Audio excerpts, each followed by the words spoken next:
Well, good morning, everybody. Welcome back to the channel and to a new day and a new video here in Vienna. I've managed to find this little tucked away area that seems to be somewhat out of the wind, so I'm hopeful the audio will work quite well here. Sunlight's not the greatest, but at least the audio might be good. So today we're starting out our day at a World UNESCO heritage site. It's called the Belvedere Palace. It's actually two palaces. The lower palace, which was the residence of Prince Eugene, was built in 1714 to 1716, somewhere around there. But that wasn't good enough. He wanted a place that he could use ceremonially and basically to show off. And so he built an upper palace in 1721 to 1723. The entire area here was inspired by the Chateau of Versailles. The upper palace was actually turned into an art museum back in 1781 till about 1896, when Franz Ferdinand decided that he wanted to move in and call it home. So that's kind of what he did. Today it is back to being a art gallery and museum. It's called the Belvedere Museum if you're coming here to Vienna. It holds about 18,600 or so pieces of artwork in there, from Klimt to Monet to Van Gogh. And from what I've been told, the building itself is a pretty spectacular place to be. So yeah, let's go check it out.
Well, that was the Belvedere Palace and Museum. Definitely worth checking out. I think so. I enjoyed it. The building itself is pretty spectacular. Inside, there's a couple of really crazy rooms that you got to see. And the art collection as well is surprisingly diverse, which was nice to see. But yeah, the only disappointment, and has nothing to do with the palace, was the gardens themselves. Wrong time of year for me to be visiting, to be honest. But I can only imagine how spectacular and beautiful they would be in the summertime with everything in bloom and all the fountains going.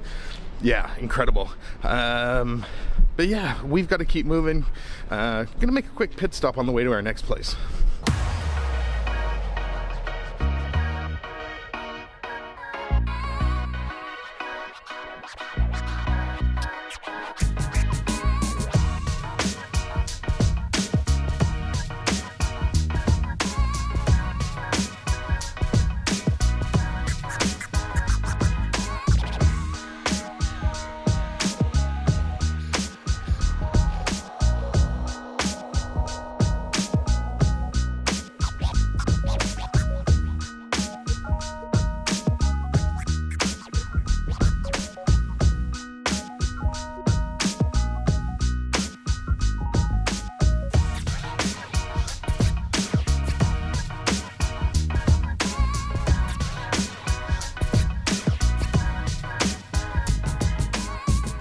Well, we've made it here to our next stop. I'm not even going to try and pronounce this. I will put it down like somewhere here, over here, somewhere.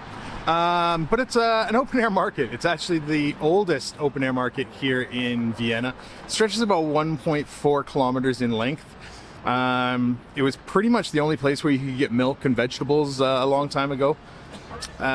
It's been recommended that I come down and check this place out by too many people for me to not stop by here and check it out on our way to our next place. So yeah, let's go check it out.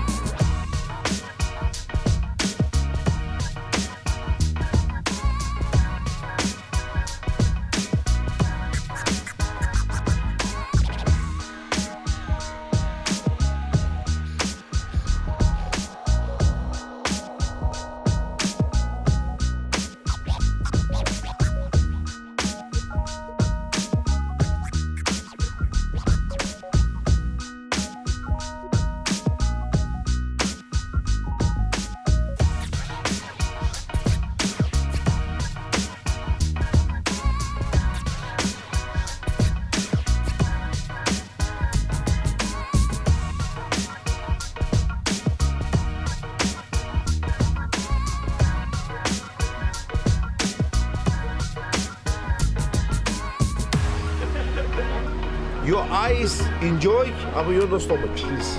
Thank you. Ja, jag hittade honom. Han var en tår där inne.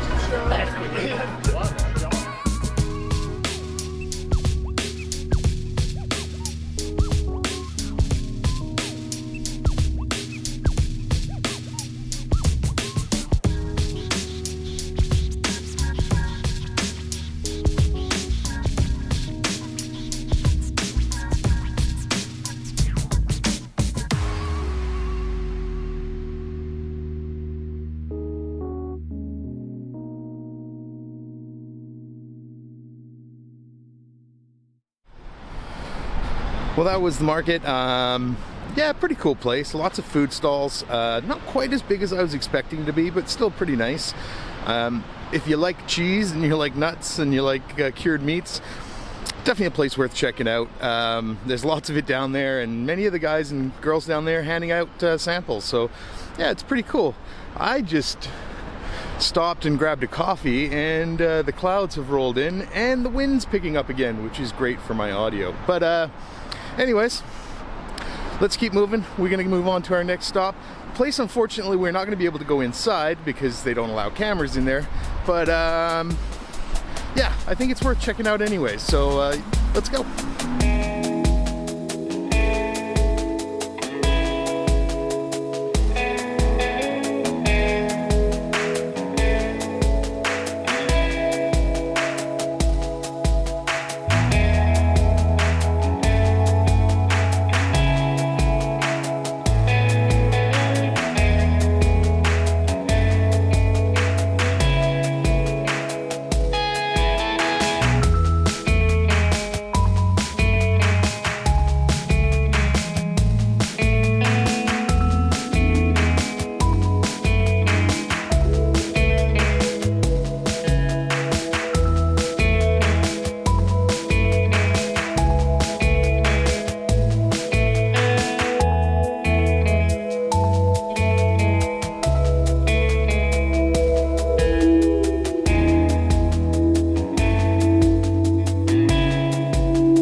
Well, we've made it here to our next stop. Behind me is the Hofburg Palace, also known as the Imperial Palace.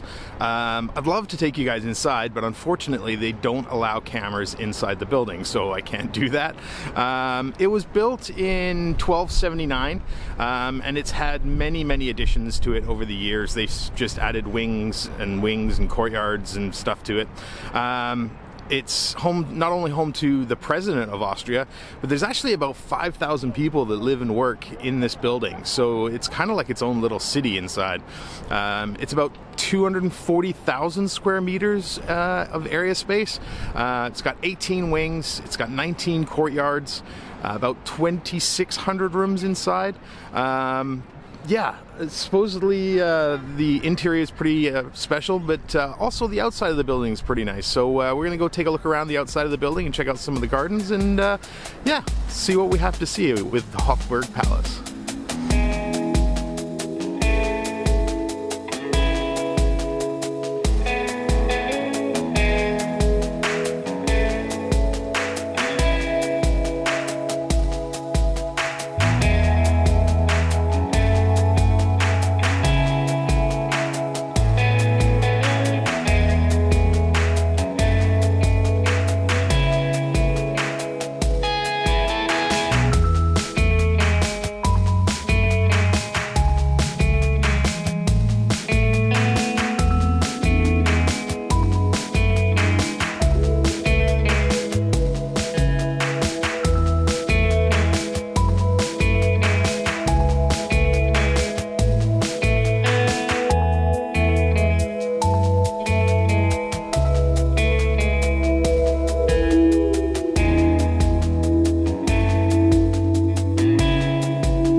Well, ladies and gentlemen, that was the Hofburg Palace. Yeah, a really unique building, actually.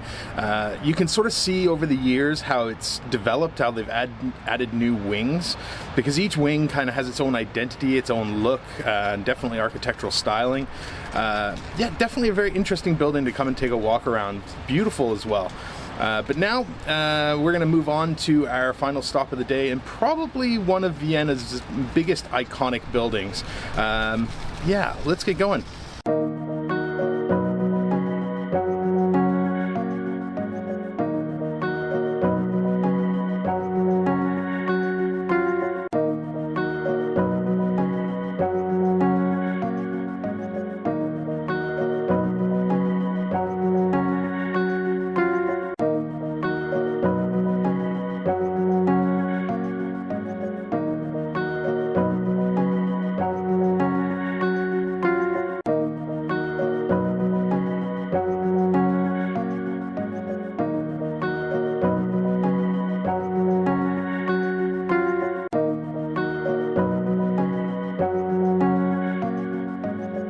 Well, this is my fourth attempt at trying to record this intro to our next place. Everywhere I've gone where I've tried to find a little nook or hole where the wind isn't too bad, when I play the footage back, the audio is horrendous. So I found this little alleyway where the wind doesn't seem to be blowing through as much, so hopefully this audio is going to be pretty good. Yeah, so we're heading to St. Stephen's Cathedral, by far probably one of the most famous landmarks here in Vienna. The first church that was built on that ground was in about 1137, but in 1258, I think it was, there was a big fire from a lightning strike that destroyed most of that church. So in 1263, a new church was built. The current cathedral that's there now was built in 1578. It's a pretty big cathedral. The spires are about 448 feet tall. It's about 230 feet wide, and it's about 351 feet in length. It's got 22 bells in its towers. And the roof itself, which is what it's really famous for, has 230,000 glazed tiles. So really looking forward to seeing it. I've been told it's very beautiful. I've also been told that the plaza that it's in is pretty tight, and it is difficult to film there. So we're going to go find out anyways. Fun fact about the cathedral, Mozart was actually both married there and held his funeral there. So yeah, let's go check out St. Stephen's Cathedral.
So as you can probably tell, I am back here at my hotel.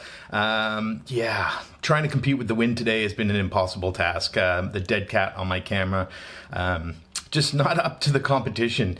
I filmed 5 of these outros while I was out, and all 5 of them are complete garbage. So yeah, so here we are.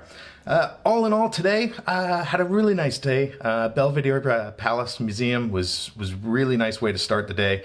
The market, a little bit underwhelming, but still a cool vibe down there to check out. Hofburg Palace, the exterior of that place is just beautiful. And then St. Stephen's Cathedral. Yeah, people weren't joking. It is very tight down there. It is very difficult to get, good big picture shots of the cathedral. The interior is quite dark, which is also kind of hard to shoot.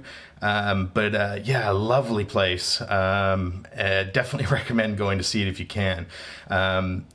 you don't have to pay to go into St. Stephen's Cathedral. They do have sort of a fenced off area where you just general public can go walk in and check it out. But there's like a €6 ticket that allows you into sort of the main floor space of the cathedral, which I definitely recommend for €6. It's worth being able to get in and really get up close and see everything in a little bit more detail. So definitely worth checking out. Unfortunately, that's going to be it for us here in Vienna. I do have one more video to shoot, which you've probably already seen if you've seen my Road to Christmas series. Yeah, next video we're going to be heading off to a new city and checking out a new place. So again, if you like the video, please like and subscribe to the channel. Thanks for watching, and see you guys next time.